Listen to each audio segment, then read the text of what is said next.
Muchas gracias, Rayo, por venir al canal a colación de pues lo que ha pasado las últimas semanas, que yo anuncié un día en un directo así de medio refilón, de pues me voy a ir de España porque a mí los resultados, yo no pienso pagar esta fiesta, etcétera, etcétera, etcétera. Sacó un clip Wall Street Wolverine, ese clip se medio viralizó, no había mucha noticia que sacar, sacaron noticias en el 20 minutos, luego en el Plural, ya el youtuber machista. Luego en la tele también me llamaron, oye, ¿no querrás venir aquí a defender si tienes que pagar o no tienes que pagar impuestos y demás? Y yo recuerdo que rechacé la intervención en, creo que era en 4, que me habían dicho, ¿no quieres discutir esto que acabas de decir o que acabas de dejar de decir? Porque me parece que es un debate como un poco perverso, ¿no? El hecho de que el debate gire alrededor del juicio moral a aquel que decide irse del país y no tanto preguntarse por qué la gente estaría abandonando España en sí. ¿Por qué crees que han conseguido que los marcos del debate giren en torno a esto? Sí, desde luego, centrar el debate en si una persona hace bien o hace mal, o tiene derecho o no tiene derecho, o debería tenerlo pero con restricciones o sin ellas. Centrar el debate en eso ya es centrar el debate en algo perverso, ¿no? Que es cuestionar la propia libertad de la persona para establecer su residencia donde considere oportuno por las razones que considere pertinente.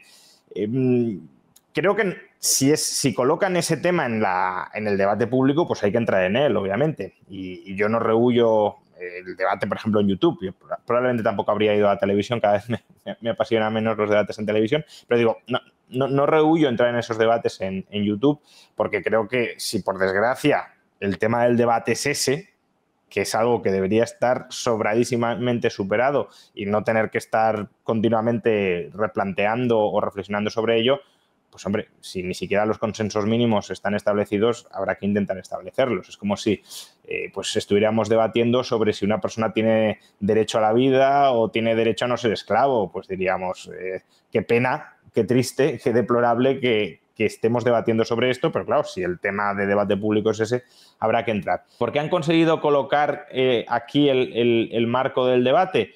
Pues porque, de alguna manera, gran parte de la sociedad depende de las transferencias del Estado. No digo que depende necesariamente en términos netos, esto lo podemos hablar más tarde, pero sí es cierto que nuestro modo de vida, el de todos o el de prácticamente todos, es un modo de vida que desde que nacemos hasta que morimos pasa en las sociedades actuales por la dependencia del Estado. Una dependencia muy fuerte en todos los sentidos. Desde que nacemos en un hospital quizá público hasta que morimos en un hospital también quizá público, pasando por la escuela y por la universidad, muchas veces también pública, añadiendo también las pensiones, que es el sostenimiento a partir de los 65 años, que son públicas, pasando por carreteras que también son estatales, o incluso el puesto de trabajo de muchas personas, que directamente es un puesto de trabajo público, cuando no privado, pero dependiente de ayudas públicas. Entonces, claro, cuando tu vida depende en tantos aspectos de que el Estado te dé, olvidando que previamente el Estado te quita, pero tú lo que ves es que el Estado te da y no te planteas cómo podría ser tu vida si el Estado no te diera o no la organizara tu vida de todas esas formas, pues claro, hasta cierto punto genera un cierto pánico, un cierto miedo que ese Estado se pueda quedar sin recursos y por tanto pueda dejar de dar, pueda dejar de hacer lo que venía dando y haciendo. Y como no concibes la sociedad, como digo, de otra manera que no sea aquella en la que tú has nacido y has vivido, pues intentas conservadoramente, porque este tipo de ideas en el fondo son muy conservadoras, intentas conservadoramente defender el statu quo con uñas y dientes. Pues claro, aquellos que disputáis el statu quo sois vistos como una amenaza frente al mantenimiento de ese statu quo, claro está. ¿Y no se podría plantear de otra manera? Es decir, en lugar de decir, mira a esta gente qué insolidaria es, que no quiere pagar las carreteras, los hospitales, que quiere que tu padre se muera de cáncer porque no hay un tratamiento que pagarle y que utiliza tanta demagogia y tantos chantajes emocionales, ¿no sería más efectivo que se preguntasen por qué habría gente que está creando pues riqueza y demás y se están yendo del país? ¿No sería al final un debate si tú lo que quieres es mantener las carreteras, los hospitales y que la gente no te vaya, crear un entorno más o menos agradable para que venga inversión, para que la gente que está ganando dinero aquí no se quiera ir a otro sitio? No sé, es que también me parece que, teniendo en cuenta lo que acabas de decir, hay cierta lógica ahí. Sí, esa sería una segunda parte del debate, ¿no? La primera es, como decía, que enfocamos todo el debate en cómo la libertad de las personas queda subordinada o ha de quedar subordinada a mis intereses, que son los intereses del Estado. Que ya es un debate muy perverso, porque estamos convirtiendo a las personas en siervos. Es decir, tú tienes que quedarte aquí y tienes que trabajar para el Estado, la mitad más o menos del año, para que el Estado me pueda dar a mí lo que yo quiero que me dé. Es decir, es una especie ya de servidumbre o esclavitud, si lo queréis, a tiempo parcial. Pero bueno, si nos metemos en ese debate, que creo que en términos morales, en términos económicos sí, pero en términos morales ni siquiera habría que meterse, o habría que repudiar el marco del debate, pero bueno, si nos metemos en ese debate, efectivamente luego existen dos estrategias para lograr esas mismas metas. Es decir, si tú lo que quieres es que el Estado tenga muchos recursos y el Estado con esos muchos recursos pueda dar muchas cosas, pues puedes o aspirar a conservar los recursos que hay dentro y exprimirlos con más saña, o tratar de que dentro haya más recursos. En términos fiscales, subir el gravamen de los impuestos o ampliar bases imponibles. Y aquí es donde entra la famosa curva de Laffer, que tantas veces a mi juicio se aplica de manera bastante populista por la derecha, que si bajas impuestos puede aumentar la recaudación porque puedes atraer a más personas, o que las personas que se queden dentro generen más riqueza, porque esa es otra, no es solo que se vayan, es que, claro, si tú a lo mejor hablamos luego, ¿no? Pero si tú a partir de 40.000, 50.000 euros tienes un tipo marginal efectivo del 60%, estoy incluyendo cotizaciones sociales, claro, tú te planteas, ¿trabajo una hora más al día o no? Claro, si trabajo una hora más al día me quitan el 60%. Por tanto, el rendimiento efectivo de esa hora adicional trabajada es el 40% de lo que me rentaría en términos brutos. Sí, yo he hablado con muchos youtubers que de hecho, por ejemplo, ven lo que yo hacía de, tú subes 4 vídeos al día al canal secundario, haces tal, y muchos de ellos me han dicho, mira, a mí no me conviene hacer eso, claro, porque en el momento en el que empiece a ganar más de lo que estoy ganando ahora, me empezarían a quitar casi el 40%, no recuerdo exactamente qué porcentaje era sobre el IRPF, pero entonces al final... Pero ya no solo eso, Sergio, ya no solo... Sí. Es decir, aunque te estén quitando ya el 60%, las horas al día son limitadas. Entonces, si tú eliges trabajar más horas, estás escogiendo menos tiempo libre, menos ocio. Entonces, claro, cuantas más horas trabajes, a más ocio renuncias.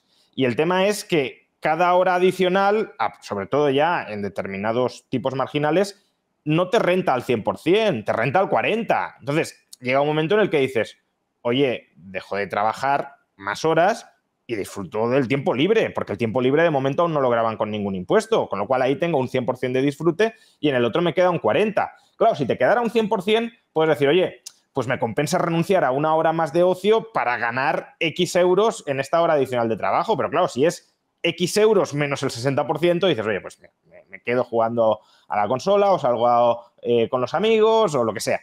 Entonces, no es solo que la gente se vaya, es que la gente que se queda dentro trabaja menos y genera menos riqueza de la que tendría incentivos a trabajar. Entonces, claro, tú puedes plantear el debate, bueno, ampliemos las bases imponibles. Yo creo que ahora mismo en España, y por desgracia, todavía hay margen para subir impuestos sin que la reducción de bases imponibles como consecuencia de esa subida de impuestos sea mayor que lo que se recauda además por exprimir más a la gente. Es decir, que todavía subiendo impuestos se recauda más, pero eso no significa que para todo el mundo sea así. Eso es así sobre todo para las bases imponibles más bajas, para los salarios o los ingresos profesionales más bajos, porque suele haber una cierta correlación, por desgracia, entre facilidad para moverse, incluso para gestionar tu propia carga de trabajo, porque lo que decía antes de, ¿escoges trabajar una hora más o una hora menos? Claro, mucha gente puede decir, ¿en qué mundo vive? Yo en mi trabajo he de trabajar 8 horas y el jefe no me dice, trabajas 7 o trabajas 9. Cierto, en muchos trabajos no existe esa autonomía por parte del trabajador para escoger su carga de trabajo, pero los autónomos sí la tienen y también asalariados de más alto nivel sí la tienen, sí pueden escoger echarle más o menos horas para, por ejemplo, captar más o menos clientes para su empresa y cobrar más o menos en función de los clientes captados. Entonces, suele haber una cierta correlación entre ingresos altos y capacidad para trasladarte fuera del país o capacidad para modular las horas que trabajas. Entonces, en ese tramo de ingresos altos, sí es bastante verosímil, no conozco cálculos, pero sí es bastante verosímil que sí conozco cálculos respecto a las rentas del capital, no a las rentas del trabajo. A las rentas del capital, de hecho, es como voy a decir. A las rentas del trabajo no lo conozco, pero sí es verosímil que haya ciertos efectos Laffer positivos. Es decir, que si subes impuestos, en esos tramos altos probablemente recaudes menos. No en el conjunto de la población, pero sí en determinados tramos altos, o al menos, y como mínimo, y esto creo que no va a admitir mucha discusión, en determinadas profesiones. Determinadas profesiones fácilmente deslocalizables, si tú empiezas a apretar las tuercas, pues se te van a ir y vas a terminar recaudando menos. Con lo cual, al final, subiendo impuestos, ¿a costa de quién recaudas más? De aquellos que tienen menos facilidad para moverse, menos facilidad para administrar su carga de trabajo, que se suelen corresponder con rentas más bajas y que suelen ser aquellos que reclaman más impuestos porque consideran que con más impuestos tendrán un Estado que les dará aquello que esperan lograr del Estado porque no han conseguido vivir, pensar, experimentar, concebir una forma alternativa de organizar la sociedad que no pase por un Estado tan gigantesco como el que han convivido durante toda su vida. En España, tú escuchas a esta gente y te dicen, no, a ver, lo que vamos a hacer es trabajar, vamos a imponer que la jornada laboral de 4 días, vamos a salir mañana, me votas y todo el mundo va a trabajar 1 hora menos, vamos a dar una herencia universal, vamos a hacer esto, vamos a hacer todo esto otro. Y normalmente, cuando les escuchas decir todas estas cosas, los suelen decir que lo van a pagar con tasas impositivas más altas a los ricos. Siempre, no, los ricos van a pagar lo que deberían pagar, que ahora mismo supuestamente pues no estarían pagando, y en el momento en el que los ricos pongan de su parte, todo el mundo podremos disfrutar de todas estas prebendas que deberían ser lo mínimo en un Estado medianamente justo y demás. ¿Cuánto de realidad y cuánta de ficción hay en este tipo de soflamas? A ver, has tocado 2 temas, ¿no? Uno es la reducción de la jornada laboral y otro tema, la redistribución de renta y de riqueza que planteó Sumar. Empezando por la segunda parte, la herencia universal, que se la ha criticado mucho, yo la he criticado, pero también para que la pongamos en perspectiva. Porque a veces criticamos estas ocurrencias, que hasta cierto punto no dejan de ser ocurrencias porque son muy pintorescas, incluso porque podemos pensar que generan malos incentivos económicos y sociales, y es posible que lo hagan, sobre todo según cómo se articulen, porque claro, si tú das una herencia de 20.000 euros a una sociedad con cultura financiera, pues las consecuencias serán otras muy distintas que si das 20.000 euros a una sociedad con cultura pues, de gasto, de consumo y de despilfarro. Pero dejando esto de lado, el coste económico de la propuesta de Sumar, de dar 20.000 euros a cada joven cuando cumpla los 18 años, es de 10.000 millones de euros anuales. 10.000 millones de euros. 10.000 millones de euros. Vale. Bien. Por revalorizar las pensiones al IPC, año 2022, pero que se consolida cada año, es decir, no es un gasto de una vez, sino que es un gasto que vamos a tener que afrontar a partir del año 2022, año tras año. El coste de revalorizar las pensiones al IPC en 2022 y en 2023, en 2024, en 2025, la revalorización de 2022, si se vuelven a revalorizar en 2023, pues la factura sube todavía más cada año, pero solo la revalorización de 2022 consolidada año tras año tiene un coste de 18.000 millones de euros. Por tanto, claro, tú en el corte viralizado te quejabas, es que me han duplicado, triplicado la cuota de autónomos, que luego decías que no era exactamente de momento. A ver, dije que era como 600, yo pago 510 euros de cuota autónomo, sí, pero pagarás 600 si te quedas. Pagaré 600 si me quedo. Es un error respecto a 2023, pero no es un error respecto a lo que viene, ¿no? Y sobre todo, no es un error respecto a lo que vendrá, porque ya están aprobadas las cuotas de autónomos hasta 2025, pero es que el ministro Escrivá, no lo olvidemos, la tabla que presentó al principio, su objetivo de máximos, de máximos o quizá no de máximos, de lo que quiere implantar hasta el año 2031 son cuotas de autónomos que para esos tramos de ingresos en los que probablemente te muevas, por la cuota que estás pagando, superarían los 1.000 euros al mes. Sí. Tanto, entonces, ¿por qué digo esto? Pues porque, claro, sí, la herencia universal, jiji, jaja, ya, pero es que han subido el coste, la factura de las pensiones en 18.000 millones al año, así como quien no quiere la cosa. Y eso se tiene que pagar. ¿Y eso cómo se paga? Pues, entre otras cosas, subiendo las cuotas a los autónomos de la manera tan exagerada y tan brutal en la que las están subiendo y las van a seguir subiendo. Y lo peor es que eso no es suficiente. Bueno, para los autónomos, más de ahí no pasarán. Es decir, cuando lleguen a 1.000 y pico euros las cuotas para los que ganen más de 40.000, 45.000 euros de ingresos netos, pues probablemente paren. Pero es que las cuotas subirán también para el resto de asalariados. Ya las han subido un poquito, pero está previsto que si las cuentas no cuadran en el futuro, y no van a cuadrar, lo primero es que van a recortar un poquito las pensiones. Y si siguen sin cuadrar las cuentas, y seguirán sin cuadrar, lo siguiente es volver a subir las cotizaciones a la Seguridad Social.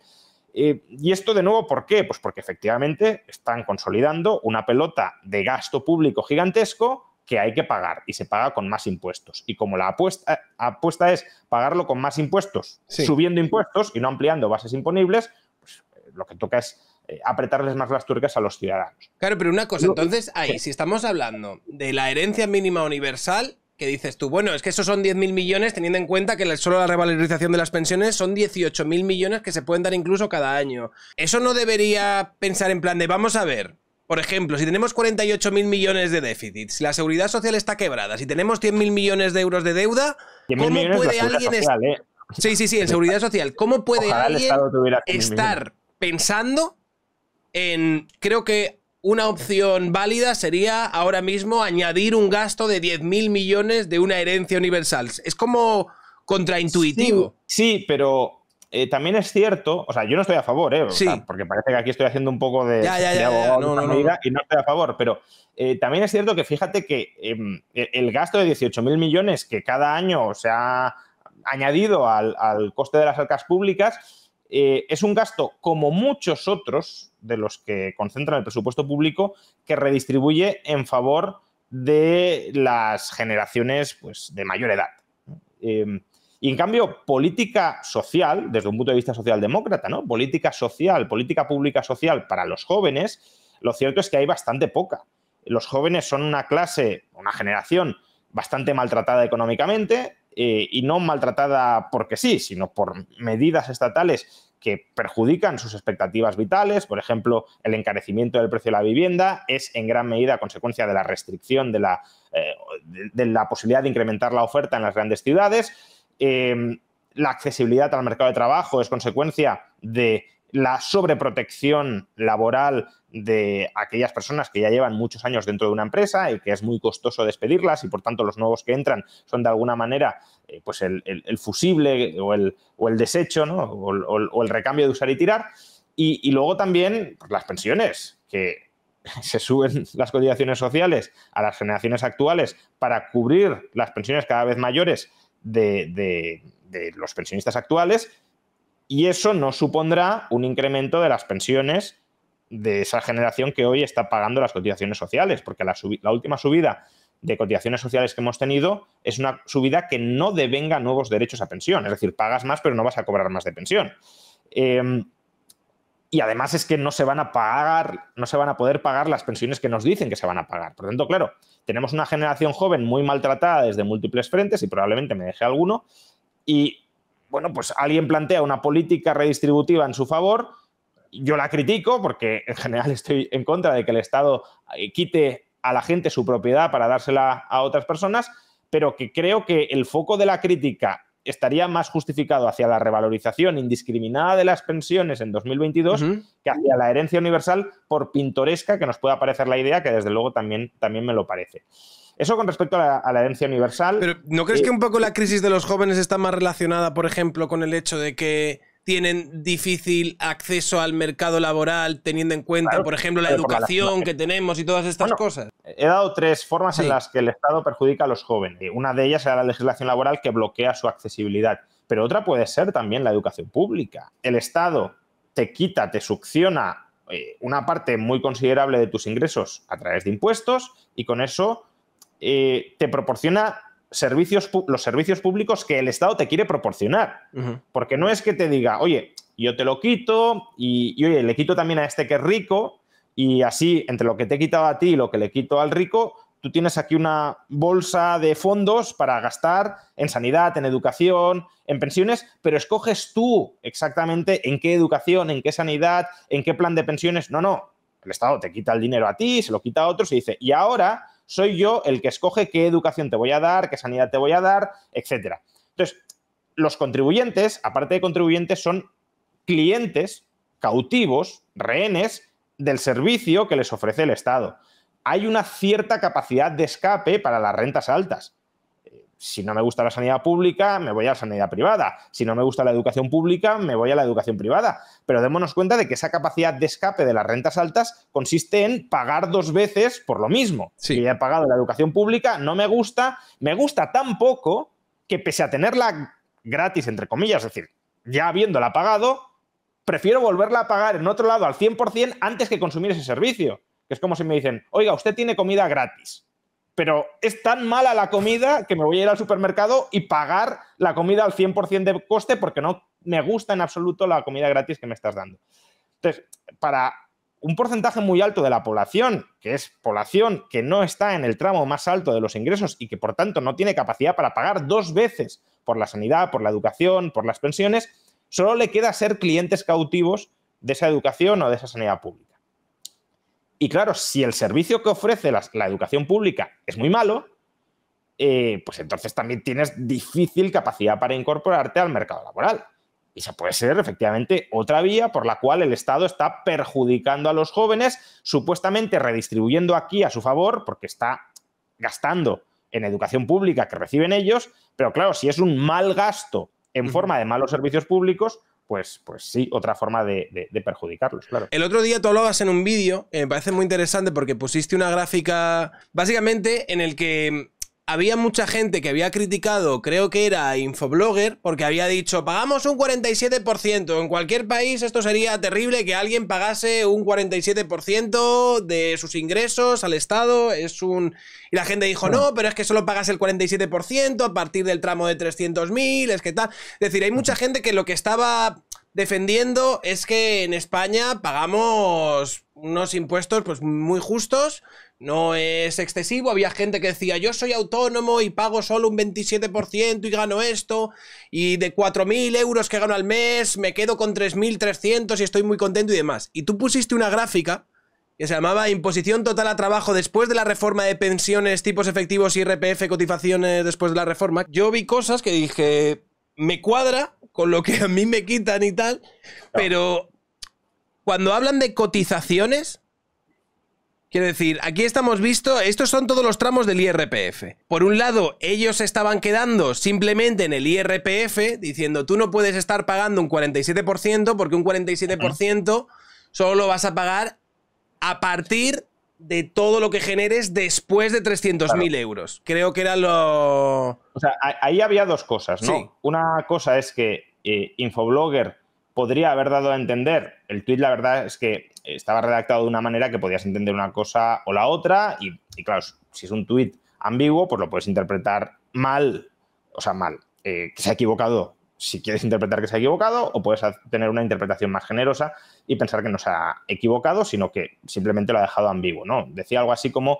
un país que normalice pagar el 47% o que te quite el 47% sobre lo que ganas, es un país que no tiene remedio. Claro, pero por eso te estaba preguntando, ¿cuánto realmente pagamos? Entonces, a ver, en IRPF, como dices, a partir de 300.000 euros te quitan el 47%. Es decir, cada euro que ganes a partir de 300.000 euros, de media en España, hay autonomías como la valenciana, que supongo que ahora lo cambiarán, pero en la Comunidad Valenciana te quitan el 54%. Y en muchas comunidades autónomas, creo que son 9, te quitan más del 50%, no el 47%. Pero bueno, por cada euro que ganes a partir de 300.000 te quitan la mitad. Pero en los euros que has ganado hasta 300.000 no te quitan la mitad. A partir de 60 te quitan el 45, prácticamente la mitad. Y en los tramos inferiores, pues menos, el 30 y pico, el 20 y pico, etcétera.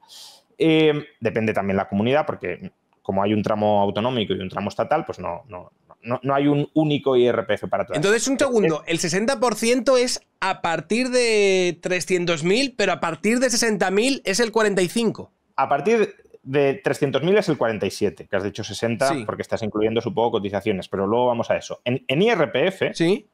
a partir de 300.000 es el 47. Y a partir de 60.000 Sí. es el 45. Vale. Que este último tramo lo puso Montoro, no lo olvidemos. Que Vale. Claro, porque a veces también se dice, no, es que en Europa hay tipos marginales más altos, no mucho más altos que los de España, pero los de Europa, no digamos ya en Estados Unidos, que los tienen más bajos y además empiezan más tarde. Claro, no es lo mismo pagar el 45 a partir de 60.000 que a partir de 300.000. Entonces, en España el tramo casi más alto, 45%, empieza bastante abajo, en 60.000 euros. Pero bueno, son tipos marginales. Como digo, a partir de un umbral de ingresos pagas ese tipo marginal. No es que pagues el 47 o el 45 sobre todo lo que has ganado.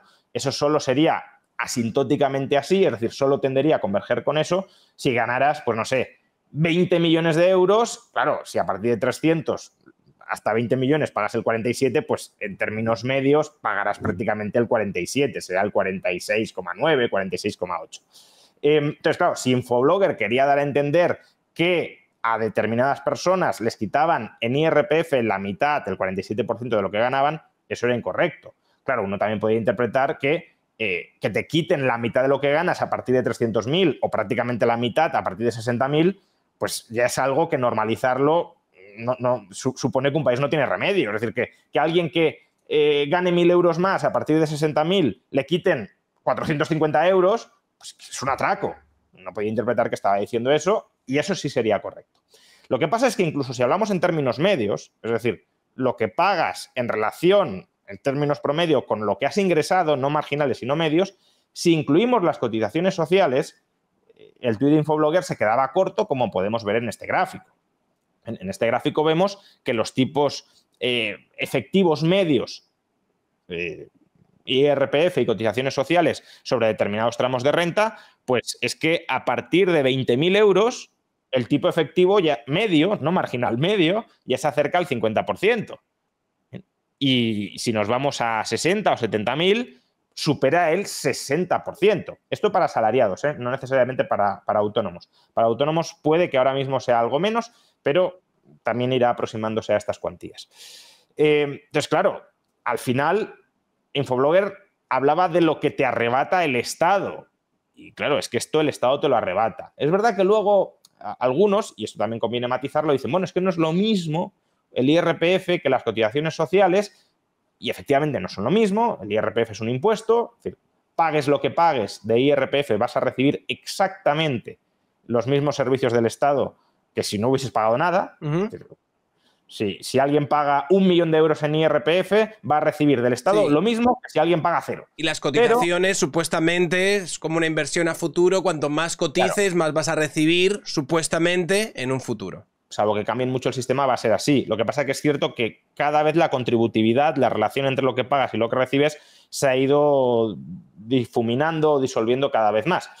Porque suben las pensiones mínimas, no suben las máximas y, por tanto, se van ajustando. Pero bueno, aún así, cuanto más pagues, es cierto que más pensión cobras y, por tanto, puedes decir, oye, esto el Estado me lo quita, pero luego me lo devuelve, me lo reintegra más o menos de manera proporcional a cómo he contribuido yo. Bien, veremos qué sucede en 2050, cuando el sistema de pensiones esté en su momento de máxima tensión, pero eso no cambia el hecho de que te estén quitando ese dinero con cotizaciones sociales. Vale, que luego te lo devuelven. Faltaría menos que el Estado te quitara el dinero y no te devolviera absolutamente nada de lo que te ha quitado. Pero yo no puedo administrar ese dinero. A lo mejor yo no quiero invertir en el plan de pensiones público que me obliga a comprar el Estado, porque la Seguridad Social no deja de ser eso, una especie de plan de pensiones bastante arbitrario, bastante politizado, pero un plan de pensiones, y yo preferiría pues invertir en inmuebles o preferiría invertir en renta variable o preferiría simplemente poder escoger qué hago con ese dinero, aunque sea para invertir en ese plan de pensiones que me está ofreciendo el Estado. Con lo cual, el Estado te lo quita. Que luego te lo devuelvas otro tema, que en 30, 40 años te lo devuelvas otro tema, pero ahora te lo está quitando y te está quitando el 50, 60, 65% de lo que ganas. Y eso es desincentivador del trabajo, por lo que decíamos, o porque muchos se van, o porque los que se quedan trabajan menos de lo que podrían trabajar. Vamos con lo de las cotizaciones de yo voy a recibir a lo mejor ¿no? Si yo ahora mismo tengo 34, en 30 años, 31 años, yo me voy a jubilar, voy a haber pagado una pasta en cotizaciones, pero ¿quién me asegura que va a haber dinero en la llamada hucha de las pensiones para pagar... eso es lo primero. Para pagarme una pensión en función de lo que yo he aportado? ¿Cuál es la situación que se puede dilucidar a corto, medio, largo plazo en lo que respecta a las pensiones con la pirámide demográfica que tenemos en España y todas estas cosas? O sea, las pensiones no se pagan con cargo a ninguna hucha, ¿vale? Eso es lo primero. Las pensiones se pagan con cargo a lo que se recauda cada año en cotizaciones sociales. La hucha no existía antes de 2001, se vació entre efectos prácticos en 2014-2015 se vació y ahora la están volviendo a llenar, pero hemos estado casi una década, si lo queremos, sin hucha y las pensiones se han pagado. Se han pagado también porque la Seguridad Social se ha endeudado, lo que decías antes de aumento de la deuda de 100.000 millones, pero bueno, en cualquier caso las pensiones se pagan con los ingresos de ese año y si hay ahorros en forma de hucha, pues se pueden complementar con esos ahorros y si no los hay y hace falta algo más de los ingresos de ese año, se emite deuda y si te la compran en los mercados, pues te puedes seguir financiando. Ahora están volviendo a llenar la hucha de las pensiones porque nos dicen que la Seguridad Social tiene superávit. En realidad no tiene superávit. Lo que hace el Estado, la Administración Central, es enchufarle más de 30.000 millones de euros a la Seguridad Social para maquillar el déficit. Dice que algunos gastos de la Seguridad Social son gastos impropios, que no los tendría que cubrir la Seguridad Social, sino el Estado con impuestos de todos, y por tanto le enchufa ahí ingresos. Pero eso es simplemente mover el agujero de una administración a otra. En lugar de que el agujero lo tenga la Seguridad Social, lo tiene la Administración Central del Estado. Es verdad que cambia un poco a efectos distributivos, porque si la Seguridad Social es un régimen contributivo, digamos que se sanea esa administración y, por tanto, se puede mantener en mayor medida el régimen de contributividad a costa de que todos los que pagan impuestos lo sostengan. Pero en términos de agujero financiero, el agujero está ahí. Y, por tanto, si ese agujero financiero se mantiene, eso supone pues, más deuda o más impuestos o más recortes en el futuro. Y el problema es que ese agujero va a ir a más. Va a ir a más por la pirámide demográfica de la que hablabas. Es decir, cada vez España va a envejecer más, no va a haber mucha más mano de obra, muchos más trabajadores jóvenes que puedan trabajar, al menos, ahora matizaré un poco esto, pero al menos trabajadores nativos no los va a haber. Hay gente que dice, hay que estimular la natalidad para resolver el problema de las pensiones. Es un discurso pues que, por ejemplo, en el entorno de Vox se escucha mucho y al margen de que yo sea bastante escéptico, tanto en términos morales, yo soy muy pronatalista, ¿eh? Es decir, creo que nazcan niños es muy bueno para una persona, para una sociedad, para una economía. No soy partidario de que el Estado subsidie la natalidad, porque aparte creo que el motivo por el cual una persona debería tener un hijo no es porque le den 500 o 600 euros, pero aparte, más allá de que sea escéptico moralmente con respecto a que el Estado promueva un determinado modelo de sociedad, la eficacia de esas políticas pronatalistas no está demasiado acreditada en ninguna parte. Puede tener un cierto efecto marginal, positivo, pero no para revertir el invierno demográfico en el que estamos. Imaginemos que Vox llega al poder, implementa una agenda pronatalista fortísima y consigue que, pues eso, al cabo de unos cuantos años, la gente, las familias españolas empiecen a tener muchos más hijos de los que tenían hasta ahora. Bien, pero es que el problema con las pensiones lo tenemos en los años 2040, 2050 y hasta 2060. Dicho de otra manera, la gente que tendría que nacer para solucionar el problema de las pensiones ya ha tenido que nacer. Ya no podemos dar marcha atrás y no podemos cambiar eso. Y aunque empiecen a tener hijos en 2030, pues claro, en 2030 una persona se incorporará al mercado laboral 2055, 2056, 2057 o 2060, porque cada vez además la formación se alarga más y además se incorporará de entrada con salarios normalmente bajos porque todavía no eres un trabajador muy productivo. Eso no va a sostener. Aparte, ¿cuántos hijos habría que tener en 4 o 5 años para darle la vuelta en 4 o 5 años a la pirámide demográfica? Es que no es... O sea, eso no es viable. Las políticas natalistas para solucionar el problema de la seguridad social, a día de hoy, en la situación en la que estamos, no son viables. Quizá lo habrían sido hace 20 años, pero hoy no lo son.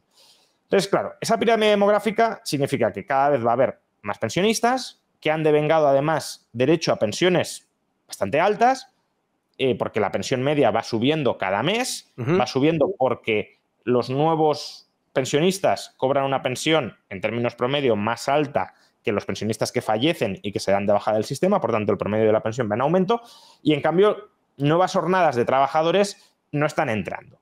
El gobierno, la AIREF, o sea, no estoy diciendo que sean lo mismo, pero el gobierno por un lado, la AIREF por otro, hasta cierto punto el Banco de España también, confían en que esto se va a poder mantener no en equilibrio presupuestario, pero sin que se desequilibre de una manera explosiva, porque se espera que a lo largo de los próximos 30 años entren en España 10 millones de inmigrantes. Ese es el supuesto base para que las pensiones sean un problema, pero no sean un problema irresoluble. Yo también soy muy pro inmigración. Soy pronatalista y pro-inmigración. Me gusta que haya gente, digámoslo así, ¿no? Creo que una sociedad muy poblada es una sociedad donde pueden emerger muy buenas ideas y la base de la productividad y del enriquecimiento son las buenas ideas que se difunden por todas partes. Pero claro, integrar a 10 millones de personas en un espacio de 30 años o 20 años o 25 años supone un reto para el que no sé si nuestra sociedad está preparada. Aparte que, claro, ¿qué perfil profesional promedio y, por tanto, qué salario promedio van a tener esos 10 millones de personas? Claro, eso te iba a preguntar, porque a lo mejor lo de traer a muchos inmigrantes, si estos inmigrantes son de difícil integración, a lo mejor tienes que invertir unas cantidades ingentes de dinero para que estos inmigrantes puedan adaptarse a unas dinámicas más o menos normales en España y lo puedan contribuir como supuestamente quieres que contribuyan. Es decir, yo no tengo claro que un inmigrante que, por ejemplo, que viene a España, que no habla español, que se encuentra más o menos perdido y demás, no acabe costando más de lo que luego pueda llegar a dar a las arcas públicas. Hay estimaciones muy diversas sobre ello. Me gustaría ver un trabajo más a fondo, porque es cierto que los inmigrantes, sobre todo los jóvenes, los que están en edad adulta, suelen ser, o se suele calcular que son contribuyentes netos, básicamente porque hacen un uso escaso de la sanidad, no cobran pensiones, que es la principal distribución o transferencia pública del Estado, y si pagan impuestos, pues estamos hablando, claro, de inmigración legal, ya sea en IRPF, cotizaciones sociales o impuestos sobre el consumo. Entonces, como grupo, sí es cierto que parecen ser contribuyentes netos, pero también habría que desagregar por tipos de inmigrante, y esto es lo que a veces no se hace, ¿no? Si no recuerdo mal, en Dinamarca se hizo, y sí que depende el colectivo de inmigrantes. Hay algunos, sobre todo los que tengan mayor formación y mayor cualificación, que sí son claramente contribuyentes netos, otros que, aunque sean jóvenes, no lo son. En cualquier caso, es otro debate. Lo que quiero poner de manifiesto es que, claro, si entran 10 millones o 6 millones de inmigrantes cuya productividad y cuyos salarios y, por tanto, cuyas bases de cotización sean más bajas que aquellos españoles que se estén jubilando, vas a tener, sí, un cierto reemplazo profesional y de bases de cotización, pero se te van a ir bases de cotización altas que pagarán cotizaciones a la Seguridad Social altas, a cambio de bases de cotización más bajas que pagarán cotizaciones más bajas. Al margen de si cuestan más o menos, digo, incluso en términos de solo pensiones, no está tan claro que esa entrada de 10 millones de inmigrantes, que ya de por sí es un reto muy grande para la sociedad española, vaya a ser capaz de sostener las cuentas de la Seguridad Social. También la AIREF, por ejemplo, estimaba que se iba a disparar la natalidad en España y de momento se sigue hundiendo. Creo que el año pasado fue el segundo peor año en tasa de natalidad de toda nuestra historia, y desde luego no hay un cambio de tendencia que se esté apreciando. Entonces, claro, no están naciendo más niños. Las estimaciones de entradas de inmigrantes más o menos sí se están cumpliendo, alrededor de 200.000, 300.000 al año. Veremos durante cuánto tiempo se cumplen, pero aún así, claro, si las entradas de nuevos inmigrantes no te dan bases imponibles suficientes, si no generas suficiente empleo como el que se espera que se genere, porque la AIREF y el gobierno también estiman que la tasa de paro media durante las próximas décadas será del 7%, tampoco es algo que sea muy habitual en España. Claro, si todo eso no se da y sigue subiendo irresponsablemente las pensiones, pues entonces el problema va a ser mucho más grande del que ya va a ser si se cumplen esos pronósticos. Es que si se cumplen esos pronósticos no es que estaremos salvados, es que habrá problemas financieros de la Seguridad Social, pero se espera que sean manejables. La IREF estima que con esas previsiones de 10 millones de inmigrantes, de tasa de paro del 7%, de aumento de la natalidad, la deuda de la Seguridad Social solo aumentará en 50 puntos del PIB, que se dice pronto. Ahora mismo tenemos una deuda pública del 112% del PIB. Pues nada, añadan 50 puntos más durante las próximas décadas. Bueno, se cree que eso se puede manejar, pero claro, es que si no se cumple ni eso, nos iremos a un aumento de la deuda pública, si no hay recortes o subidas de cotizaciones, de 100 puntos, de 120 puntos, y claro, eso sí es la quiebra ya no de la Seguridad Social, sino de España. Vale, ¿cuál es el peor caso escenario? Bueno, el peor caso sería básicamente que no entren inmigrantes en absoluto, que no haya un repunte de la natalidad, aunque ya he dicho que esto pues tampoco va a solucionar mucho, lo haya o no lo haya, y que la tasa de paro pues se quede, no sé, en el 11, en el 12% en términos promedio. Ahí estaríamos, pues no tengo ahora mismo las cifras en la cabeza, la IREF sí iba estimando, pues oye, si no se cumple esto, un punto más de déficit por año, etcétera.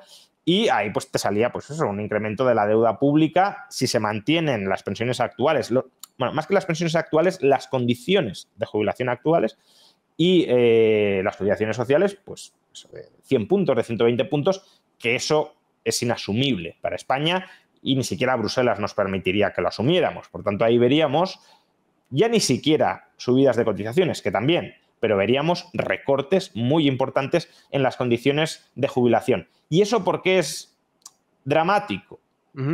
Es dramático porque le estás secuestrando a las personas la capacidad de planificarse financieramente. Bien, si ahora a una persona de 30 años, de 35 años, de 40 años, le dices, mira, en 30 años no vas a cobrar esta pensión que esperas cobrar, sino esta menos un 30%. Pues bueno, obviamente a nadie le gustaría eso y probablemente habría muchas protestas, etcétera, pero al menos tienes 30 años para planificarte y tratar de compensar el palo que te acaban de dar. Es, oye, pues si yo quiero, al jubilarme, tener un determinado nivel de vida, un nivel de vida que no tiene por qué ser superior al que tenías cuando estabas trabajando, pero más o menos mantener lo que, pues, no sé, si cobras 100 como trabajador y gastas 70, vamos por caso, 30 lo ahorras, ya sea para pagar la hipoteca, ya sea para acumular activos, pues te queda un tren de vida de 70, ¿no? Claro, si tú quieres mantener ese tren de vida cuando te jubilas, como mínimo tendrás que cobrar 70 gastando el 100%. Pero claro, si cobras 50, pues si gastabas 70 y ahora cobras 50, no podrás gastar 70. Salvo que tengas un colchón de ahorro y digas, oye, cobro 50, pero he ahorrado lo suficiente como para complementar con 20 y seguir gastando 70 cada año. Claro, si te lo dicen ahora, como decía, pues puedes ir tratando de incrementar ese colchón para complementar la pensión pública con, llamémosle, pensión privada o complemento privado de jubilación. Pero claro, si a los 65 años te dicen, mira, que vas a cobrar un 20% menos, ¿ahí cómo reaccionas? No reaccionas de ninguna manera, salvo ajustando tu nivel de vida a la baja, sin que hayas podido tener voz y capacidad de adaptación ante ese tijeretazo. Y claro, si el recorte que se va a dar, que muy probablemente se va a dar, fuera algo imprevisible, pues podría decir, mira, una maldición divina, una desgracia divina, ha pasado esto, ¿qué vamos a hacer? Pero claro, si es algo que los políticos, digámoslo así, ya lo saben. Y lo saben.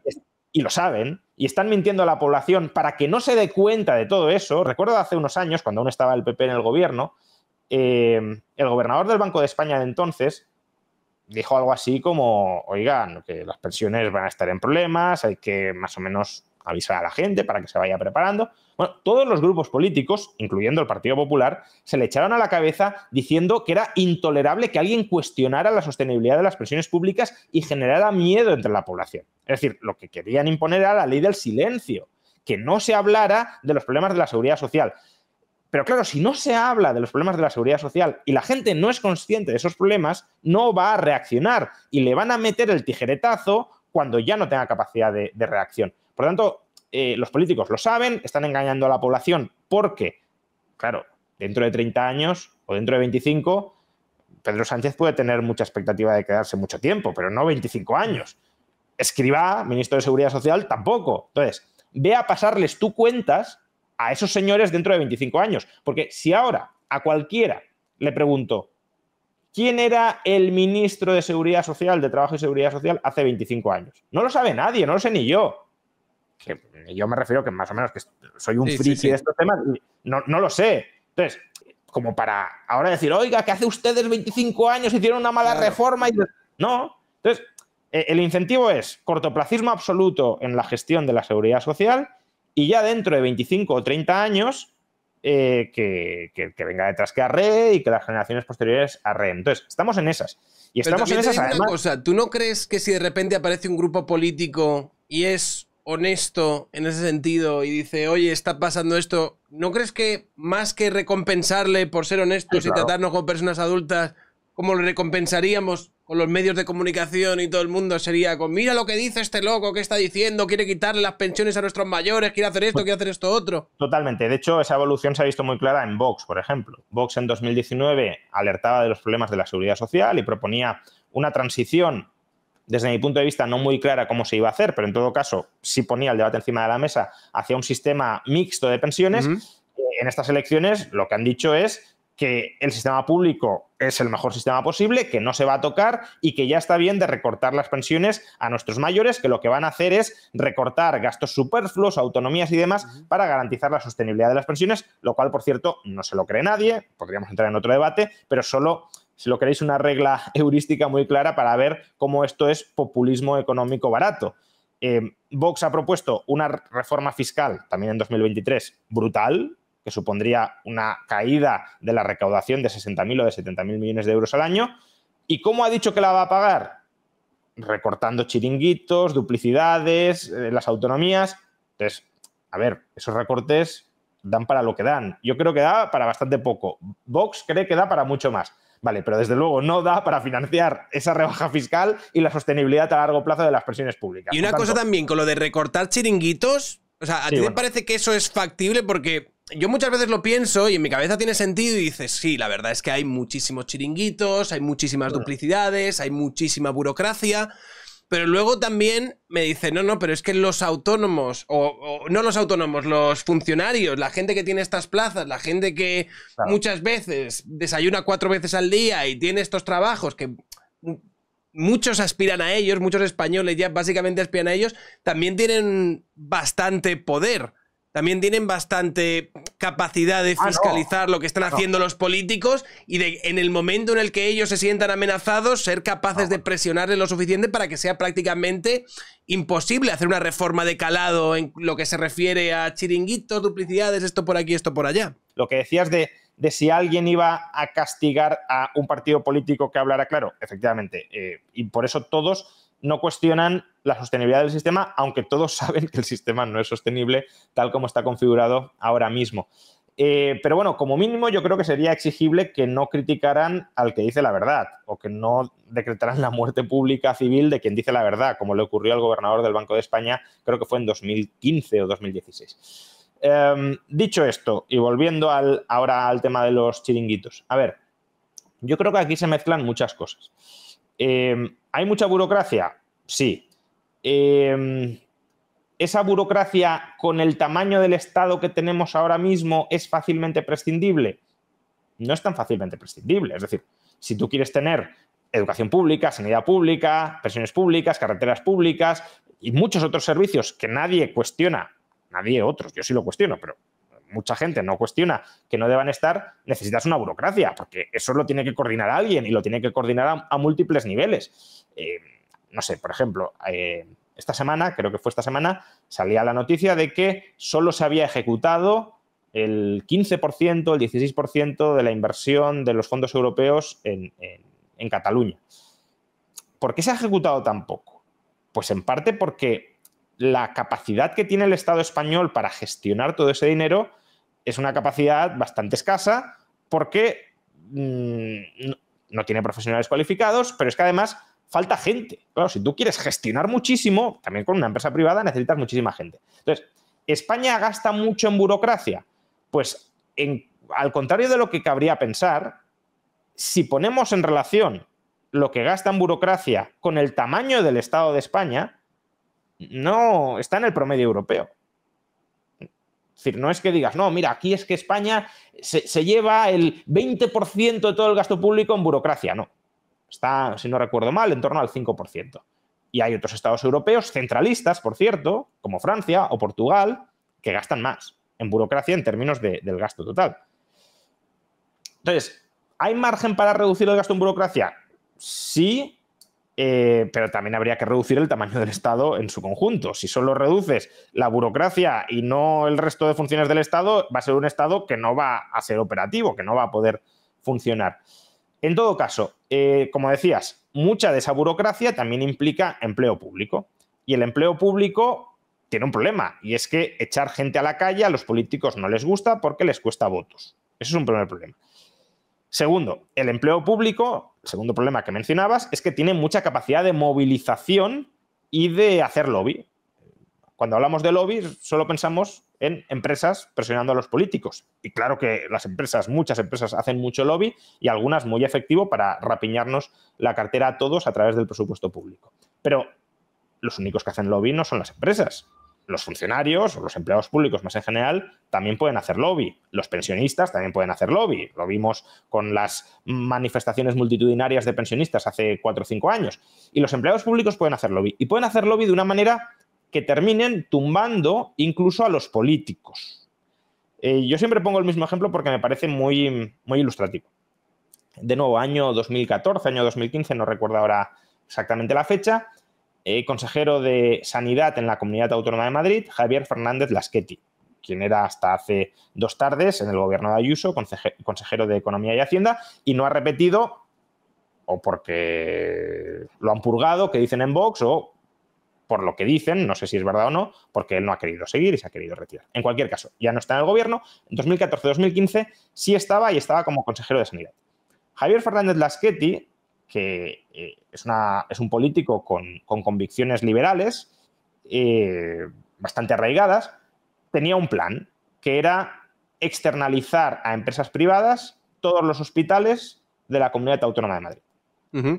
¿Os podrá gustar o no? Yo alguna vez lo he hablado con él, creo que es un plan que puede salir bien o que puede salir muy mal, porque eso de que el Estado le pague a una empresa privada para que preste un servicio es muy dado a que la empresa capture al Estado y se aproveche de él. Pero bueno, él estaba convencido de que iba a salir bien y desde su punto de vista había que hacerlo. Es decir, no era como algo que quiere hacer un político que dice, bueno, pues si sale bien y si no me da igual. No, él estaba obsesionado, digámoslo así, o muy comprometido con ese plan, porque además en esos años había que recortar el gasto y él pensaba que se iba a recortar el gasto sin merma de la calidad del servicio, incluso mejorando la calidad. Bien. Saca el plan, el presidente de la Comunidad de Madrid, en aquel entonces, Ignacio González, lo apoya públicamente. ¿Y qué pasa? Protestas continuadas del personal sanitario de la Comunidad de Madrid, similares a las que se ha enfrentado Ayuso, pero mayores y más continuas. Huelgas, etc. La sanidad madrileña paralizada durante meses. Resultado final. Un político que tenía muy claro, que estaba muy convencido de que tenía que sacar adelante un proyecto, tiene que dimitir. Y dimite. Se va de consejero de Sanidad, teniendo el PP en la Comunidad de Madrid en aquel entonces mayoría absoluta, es decir, pudiendo hacer políticamente lo que quisieran, habiendo dado el presidente de la Comunidad de Madrid apoyo público a ese consejero y a su plan, estando el consejero de Sanidad plenamente convencido de ese plan, los empleados públicos le doblegan la mano. Entonces, claro, eso se puede dar en múltiples frentes, sobre todo si además el político dice, oye, ¿yo para qué me voy a meter en este fregado si no ni me va ni me viene? Yo lo que quiero es mantenerme aquí en el sillón sin armar mucho ruido. Él prefería irse a renunciar al plan y se terminó yendo. Pero otros políticos ni siquiera se plantean o se colocan en esa disyuntiva. Pero es que aunque se colocaran, a lo mejor los terminan echando, como sucedió con Laschetti. Y luego, en tercer lugar, y tampoco lo olvidemos, es que ahora mismo echar gente no es fácil. Hace falta una ley. O sea, no es fácil, no, es imposible. No puedes despedir a un funcionario. Y a un empleado público que no sea funcionario, personal contratado, tampoco es nada sencillo. Hace falta una reforma en profundidad de la ley de acceso a la función pública y eso nadie lo ha planteado, ni siquiera Vox. Si Vox fuera en serio en lo de vamos aquí a reducir duplicidades y personal tal, debería decir, vale, esto y reforma de la ley de función pública para poder echar gente. Y no lo llevan en el programa. Entonces, si tú no vas a echar gente, aunque te cargues el estado de las autonomías con reforma constitucional y demás, solo vas a recolocar a esa gente dentro de la administración, no la vas a echar. Primero, no creo que sea tan sencillo, aunque el Estado tuviera capacidad de despedir gente y de reducir duplicidades y de ahorrar mucho. Y segundo, el Estado o los políticos no tengo muy claro que posean esa capacidad, ni de facto ni de jure. Con lo cual, muchas de esas apelaciones a vamos a reducir chiringuitos y demás, creo que son apelaciones vacías. Es el equivalente en la derecha a subir los impuestos a los ricos a la izquierda. La izquierda dice, lo vamos a pagar todo subiendo los impuestos a los ricos. Demagogia. La derecha dice, vamos a financiar todas las bajadas de impuestos o todos los aumentos de gastos en pensiones y demás, recortando chiringuitos, gasto político y duplicidades. Demagogia. No es que no se puedan subir los impuestos a los ricos, de hecho la izquierda los sube, no es que no haya margen para recortar algunas de esas cosas, pero no es ni mucho menos la panacea, ni da para todo lo que dicen que va a dar, pero no por poquito, sino por muchísimo. Es tan deprimente lo que cuentas porque al final parece como no se puede arreglar algo que no quiere ser arreglado. Bueno, por eso te vas, ¿no? O que no acepta ser arreglado. Esa es una de las razones por las que yo he dicho, entiendo, este es el proyecto que tienen de país y además pero no solo es un proyecto. Yo creo que ahí te focalizabas solo en, es verdad, en no, a ver, la yo en ese validación. clip además estaba divagando porque estaba Sí, pues aquí en directo tranquilamente.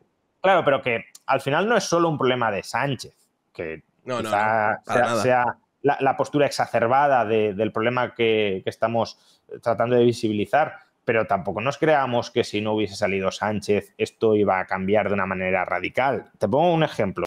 El sistema de cotización a los trabajadores autónomos que tú mencionas en ese clip y que es uno de los motivos por los que te vas, y yo lo entiendo porque luego también decías, hombre, no es de lo que más me quitan, pero sí es de lo que más me fastidia, obviamente, es que te dupliquen o te vayan a triplicar o cuadruplicar, como es el proyecto, algo que estabas pagando y que además no crees que tengas que pagar porque no quieres cotizar para recibir lo que te están prometiendo que te van a dar, pues fastidia y mucho. Pero bueno, ese proyecto tan salvaje es un proyecto de Cristóbal Montoro con el gobierno del Partido Popular de Mariano Rajoy. Lo que ha hecho el PSOE ha sido rescatarlo, no sé si ajustarlo un poco al alza, pero en esencia es el proyecto del PP. Y por eso el PP no votó en contra de ese proyecto. No votó en contra. El PP ese proyecto lo apoyó. Y Vox, en su programa electoral, no plantean derogarlo. Es verdad que votaron en contra, y eso les honra, Ciudadanos también, pero no plantean ahora derogarlo. No sé si porque no quieren generar ruido con eso o porque ya han dicho, bueno, pues ya que está establecido, lo vamos a dejar, porque al final es más recaudación y a los políticos les gusta más recaudación. Si pueden recortar de otros sitios y tener más recursos de otras partes para darlo a lo que a ellos les interese, mejor que recortar de todas partes y decir, oye, me había comprometido con esto, con lo otro y con aquello y no me da todo. Pues mira, esto que no arma ruido lo dejamos y nos centramos en lo otro. Entonces, yo no digo que es, claro, si hubiese habido una enmienda a la totalidad al sanchismo, pues quizá podrías haber dicho, oye, a lo mejor este país está empezando a cambiar algo de orientación ideológica y aunque no vaya a haber ningún cambio muy radical, pues al menos dejará de aumentar el Estado y lo que se está reclamando es menos Estado, no lo sé. Tampoco soy muy optimista con respecto a eso. Hoy mismo, por ejemplo, acabo de colocar un tuit de chiringuitos, pues en Aragón, gobierno PP-Vox, han creado un observatorio de familia, en este caso de energía, pero bueno, da igual. Yo había leído también que iban a aplicar como una perspectiva, en vez de la perspectiva de género, como una perspectiva de familia, es que al final de natalidad para todas las políticas que se hiciesen y demás. Quitamos tu chiringuito para poner el mío, es decir, quitamos a tu gente para colocar a la mía, porque los partidos, esto lo vio muy bien Errejón en un clip que se hizo famoso, pues son máquinas de colocar a los suyos, porque son los suyos los que cuando pierden las elecciones y están fuera del poder, si están colocados, pueden siguen teniendo maquinaria para mantenerse vivos. Si no, te pasa como a Ciudadanos o te pasa hasta en gran medida como a Podemos. Si tú pierdes el poder y pierdes la financiación pública y no tienes a los tuyos colocados en puestos públicos de los que viven, claro, ¿quién mantiene la maquinaria? Podemos echar ahora a 100 personas que eran gente que estaba, pues, no solo manejando el partido, sino haciendo activismo en redes y demás. Claro, eso lo pierdes. Entonces, se convierten en cascarones vacíos que no tienen capacidad de movilización y de seguir dando la batalla electoral. Por eso hay que colocar gente en espacios públicos, también para generar lealtades. Oye, yo te he colocado a ti, por tanto me lo debes y en el futuro, bla, bla, bla. Bien. Entonces, yo casi me conformaría más que con que recorten chiringuitos, con que dejen de crearlos. Yo creo que ya eso sería un reto bastante interesante para todos los partidos políticos, no solo para PSOE y para Sumar, sino también para PP y Vox, que, por cierto, otro comentario al respecto, ya llevan más de un año gobernando en Castilla y León. Lo digo porque muchas veces también cuando se critica a Vox de es que no vais a hacer nada, es todo promesas vacías, porque luego seguro que os ponéis a gobernar y no hacéis nada. Claro, muchas veces dicen, hombre, pero no juzgues tan duramente a Vox porque no han gobernado. Bueno, en Castilla y León ya llevan más de un año gobernando. Y de momento, esa profundísima revolución fiscal que nos prometía Vox, recortando todos los chiringuitos, etcétera, etcétera, que supuestamente daba para tanto, se ha traducido en Castilla y León en una rebaja de medio punto del primer tramo del IRPF. Eso es todo. Entonces, claro, si hay tanto gasto que se puede eliminar, ¿qué hace la Junta de Castilla y León, PP y Vox, no eliminándolo? Porque es que además sería absurdo, ¿no? Podrían bajar ahí muchísimo los impuestos y dirían, fijaos, ni Ayuso en Madrid, nosotros en Castilla y León somos la verdadera derecha pro impuestos bajos y pro recorte de gasto. No han hecho nada. ¿Por qué? Porque lo que decíamos, no da para tanto y al final lo que hacen en muchos casos es reemplazar unos chiringuitos por otros y ni siquiera recortar los que hay. Que no digo que sean pocos, digo que en cuanto a monto total de gasto, imaginad que hay 1000 chiringuitos y que cada chiringuito, o 2000 chiringuitos, o 3000 chiringuitos, y que cada uno cuesta 1 millón, 1,5 millones de euros. Que no es tanto. Pero bueno, es que nos iríamos a 5.000 o 6.000 millones de euros, que no digo que sea poco, vamos. El ingreso mínimo vital cuesta menos de eso. Pero es que, claro, si el IRPF son más de 100.000 millones de euros, un recorte de 4.000 o 5.000 con el déficit que tú estabas mencionando antes, ¿para qué da? Pues da para reducir un poco el déficit, pero no para bajar impuestos. Te quería hacer una última pregunta y es, o sea, ¿cuáles serían para ti, a grandes rasgos, las reformas económicas que podrían, de alguna manera, ya no te digo arreglar el problema que tiene España, pero sí conducirlo un poco en la buena dirección? O sea, si ahora hubiese un partido político que tuviese la potestad o la capacidad para llevar a cabo esta reforma sin que nadie le dijese nada, sin que no se le revolucionasen los funcionarios, sin que no le montasen huelgas, ¿cuál crees tú que serían los, no sé, 1, 2, 3 puntos más importantes? Es decir, hay muchas cosas que se pueden hacer que no implican quizá cambios en el tamaño del Estado, que es a corto plazo lo más complicado. Yo apuesto por reducir muchísimo el tamaño del Estado, pero reconozco que a un horizonte de un año vista o de una legislatura vista no se puede reducir tanto. Tanto, por un lado, porque la mayoría de la gente no lo quiere. Es decir, hay cosas del tamaño del Estado que se pueden reducir si quisiéramos de la noche a la mañana. La educación. La privatizas de la noche a la mañana y ahí pues reduces pues, en 50.000 millones de euros el gasto público. Bien. Pero claro, la gente no quiere privatizar toda la educación. Entonces, no lo puedes hacer. Pero es que luego, además, hay otras partidas de gasto que, aunque la gente quisiera recortarlas de la noche a la mañana, no se pueden recortar de la noche a la mañana, como las pensiones. Claro, tú no puedes decir, oye, dejamos de pagar pensiones. No, porque hay gente que, los pensionistas que han devengado ese derecho, no tienen ahorro propio, porque durante toda su vida laboral se les privó de ese ahorro por las cotizaciones sociales. Y claro, si tú ahora cortas el gasto en pensiones, pues quedarían básicamente para pues, la beneficencia, ¿no? Entonces, tanto por cuestiones ideológicas, culturales, como por cuestiones operativas, no puede reducir mucho a corto plazo el tamaño del Estado. Yo lo que me plantearía y a lo que aspiraría es a congelar y en el margen reducir el tamaño del Estado, pero sobre todo congelarlo a largo plazo.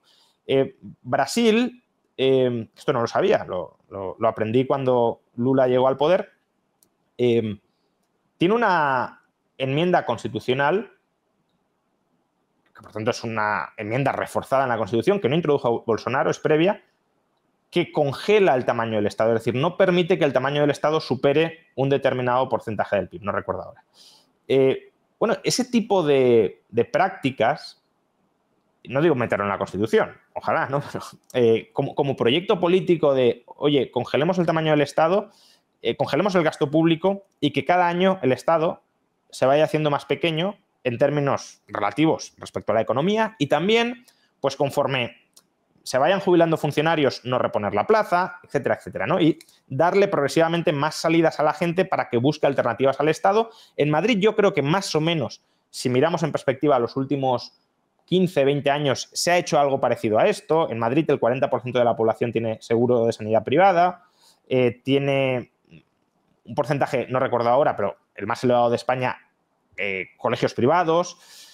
Entonces, mucha gente en Madrid, no digo la mayoría, pero sí ya un porcentaje de la población que no es el 1, el 2 o el 3%, sino que puede ser el 25, 30, 35%, ya ha experimentado en ámbitos muy importantes cómo se vive sin Estado. Y, por tanto, no le preocupa tanto que el Estado desaparezca, que es lo que te decía al principio, que mucha gente tiene pánico de si no está el Estado, ¿qué va a ser de todo esto? Entonces, ir, de alguna manera, permitiendo que la gente experimente al margen del Estado, porque no le subes los impuestos o incluso se los bajas un poquito, porque bonificas a lo mejor que el gasto en sanidad y en educación privada, porque al final si yo no gasto en, o sea, si yo no ocupo una plaza pública o una plaza pública en sanidad o en educación, eso es gasto que se ahorra el Estado. Por tanto, me podrían decir, oye, ese gasto que no haces aquí, te permitimos que con tus impuestos lo hagas en otra parte. Bueno, ese tipo de reformas creo que sí se pueden hacer y creo que sí irían generando una cierta desafección hacia el Estado e irían posibilitando que a largo plazo se vaya reduciendo. Pero luego, ese es un capítulo, cómo reducimos el tamaño del Leviatán, que no es sencillo. Pero luego hay otro capítulo que es, si lo queremos, reformas regulatorias, legislativas, estructurales, que no afectan al tamaño del Estado, no afectan a la redistribución del dinero del Estado, que pueden tener también coste político, porque al final una liberalización afecta a muchos lobbies o afecta a muchos colectivos y son colectivos que se pueden poner en tu contra. Pensemos en el caso, no sé, de los taxis y Uber. Pues claro, eso no afecta al gasto público, pero claro, tú dices, oye, Uber puede operar como quiera, Uber Pop, ¿no? Cualquier conductor se baja la aplicación, se registra y puede llevar a otra gente tipo BlaBlaCar, pero con taxis.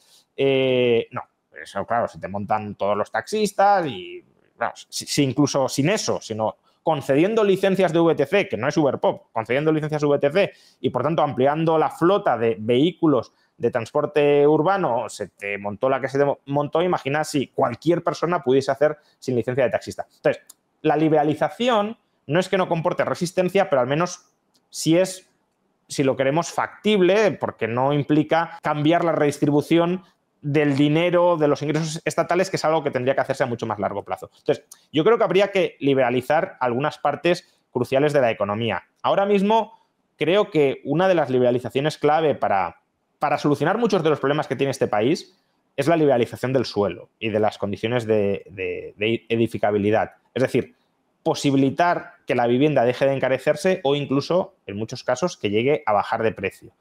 Eso es una reforma que, ya digo, creo que viene a solucionar muchos de los problemas que tenemos. Viene a solucionar conflictos intergeneracionales. Población joven que no puede acceder a una vivienda en propiedad o incluso en alquiler y que, por tanto, no tiene previsión de conformar un hogar y de conformar una familia. Ni tampoco de acumular un patrimonio propio. Por tanto, por ahí. Luego, la vivienda ya está expulsando, el alto precio de la vivienda está expulsando a mucha gente de pues, grandes ciudades o de zonas económicas en las que esa gente podría generar mucho valor. Por tanto, en la medida en que el alto precio de la vivienda expulse talento, eso también frena una reasignación de ese talento más productiva. Que bueno, eso también habría que...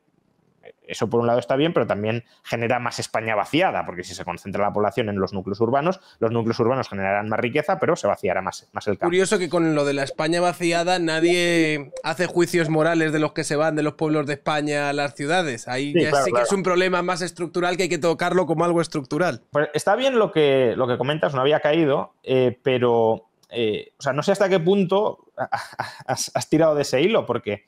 de la misma manera que se critica a alguien de insolidario porque se vaya de su país para pagar menos impuestos, también podríamos calificar a los que se van de la España vaciada de insolidarios porque al marcharse están despoblando esa región, claro, y están, por tanto, condenando a esa región a que empobrezca, a que envejezca y a que no se desarrolle. De la misma manera que se le puede pedir a un contribuyente, oye, no te vayas del país, aguanta aquí dentro para sostener las finanzas públicas, también, ¿por qué no? Se le podría decir a alguien en la España vaciada, tú no te vayas de aquí, tú quédate aquí para levantar tu pueblo, no te vayas, y aunque te tengas que morir de asco en tu pueblo... Es muy importante, claro. Claro. O sea, al final, si el individuo no es libre en el sentido de que no es soberano, no es dueño de su propia vida, sino que su vida está sometida al bienestar de su comunidad y, por tanto, eres un apéndice de la comunidad para que la comunidad florezca. No se sabe muy bien cómo, porque al final la comunidad es una suma de individuos, con lo cual, si los individuos no pueden perseguir su propio bienestar y lo persigue un ente así abstracto y colectivo que es la comunidad, lo que normalmente esconde eso es que unos individuos viven a costa de otros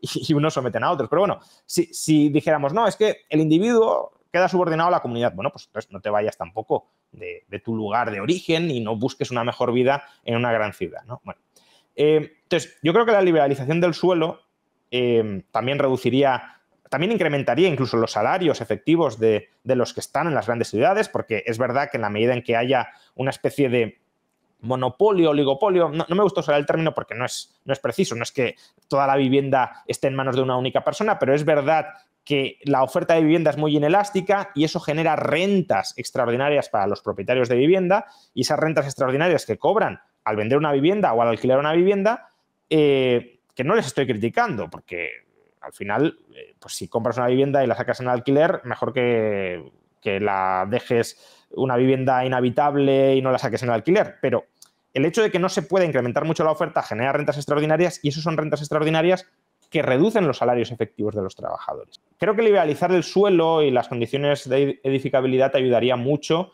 a destensionar muchos problemas de redistribución o de distribución de riqueza en España, y también a dinamizar la economía. Luego, otra reforma fundamental sería en el ámbito de la educación. Ya lo he mencionado muchas veces, bastantes personas hemos creado ahora una nueva universidad que se llama Universidad de las Hespérides, que es una universidad online, oficial, con sede en Canarias, pero que como es online se puede cursar estudios en toda España, y empezamos los grados oficiales y los másteres oficiales el 2 de octubre. Lo digo también si alguien se quiere apuntar, que busque información, Universidad de las Hespérides. Bueno, el viacrucis para sacar adelante esta universidad ha sido, vamos, inenarrable.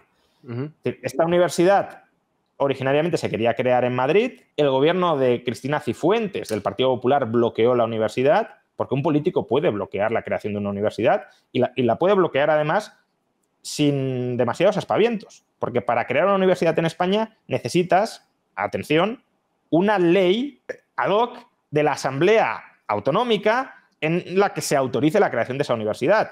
Con lo cual, si el gobierno regional de Madrid, de Cristina Cifuentes, como fue el caso, dice, nosotros no vamos a llevar esta ley a la Asamblea de Madrid, esta ley no se va a votar. No es ni siquiera que te voten que no y que te digan no sale, es que te dejan el proyecto en el sueño de los justos de manera indefinida y, por tanto, te bloquea el proyecto mientras tienes a inversores con varios millones de euros ya desembolsados para crear la universidad diciendo, no, es que aquí estamos esperando a ver si el político le viene en gana, porque además es una decisión enteramente arbitraria, no tienen ninguna obligación de votar que sí, pueden votar que no, porque no me da la gana crear una universidad, que se cree una universidad liberal en España, o que vosotros en concreto creéis una universidad, pues indefinidamente. Entonces, no se pudo crear en Madrid, costó mucho y se ha creado en Canarias, pero tampoco pensemos que una vez creas la universidad ya te autoorganizas como quieres. No, las regulaciones, tanto en términos, no sé, de oferta de títulos universitarios. En España no puedes crear una universidad que digas,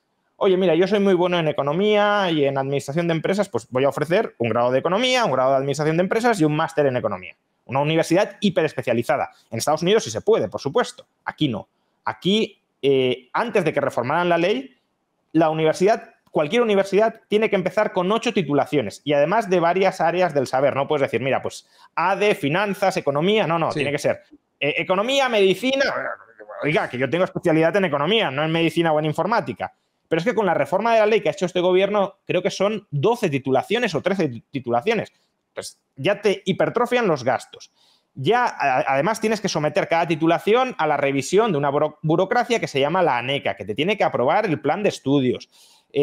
Bueno, las condiciones del profesorado, todo. Es decir, al final la educación universitaria, que es la más libre en España, está hiperregulada. La educación preuniversitaria es que directamente es dictat soviético que te digan, oiga, tiene que impartir estas asignaturas en este tiempo, este contenido, con estos profesores, con este perfil de profesorado.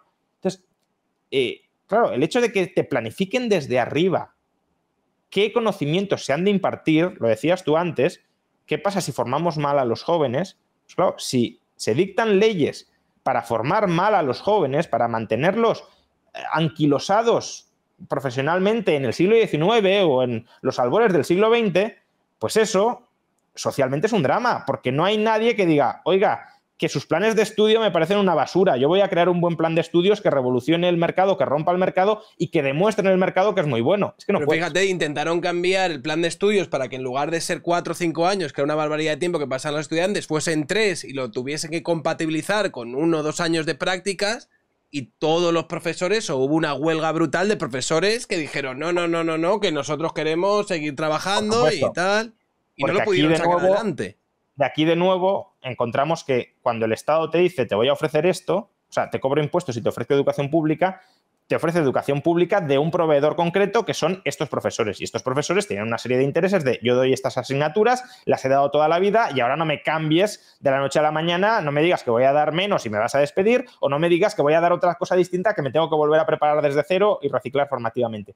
Pero es que el problema no es solo que eso afecte a la educación pública, es que regulatoriamente termina contaminando a toda la educación. Entonces, que tú no te puedas diferenciar significativamente porque claro, tú dices, bueno, 3 años, es que a lo mejor han de ser 7, o a lo mejor ha de ser 1, es que no lo sabemos.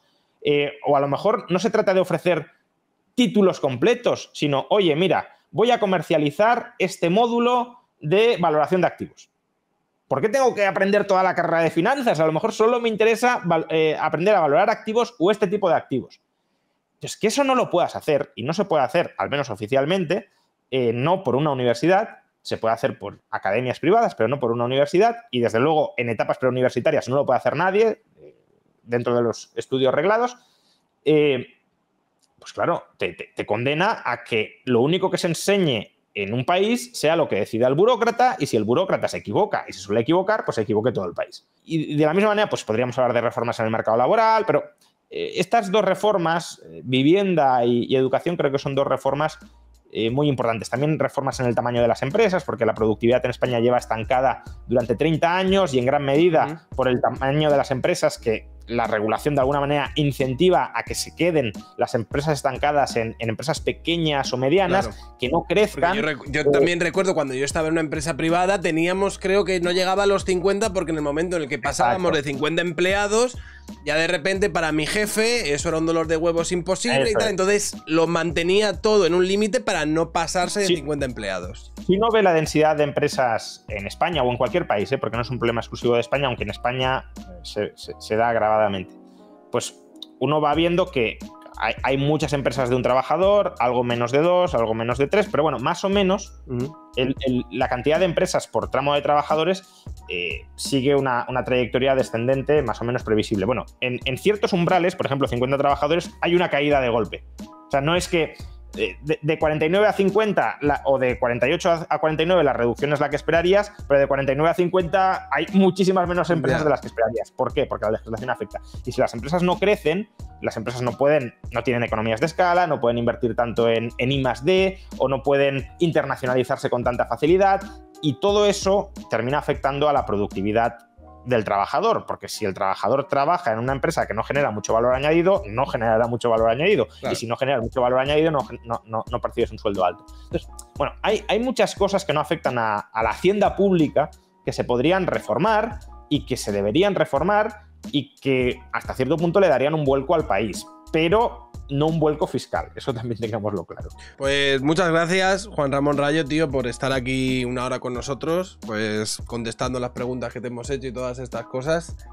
Yo creo que, teniendo en cuenta lo que ha dicho, la opción de irse, si puedes, no es una opción descabellada. Creo que España ahora mismo tiene una muy difícil solución, y fíjate que esto último que le hemos planteado es si de repente apareciese un político que tuviese una voluntad específica y no le pusiesen todas las trabas y palos en las ruedas que cabría que le pusiesen, por lo que probablemente esto no vaya a suceder. Pero bueno, Rayo se va a quedar aquí con vosotros dando la batalla cultural desde... Yo no creo que me vaya por cuestiones personales y familiares, más que nada.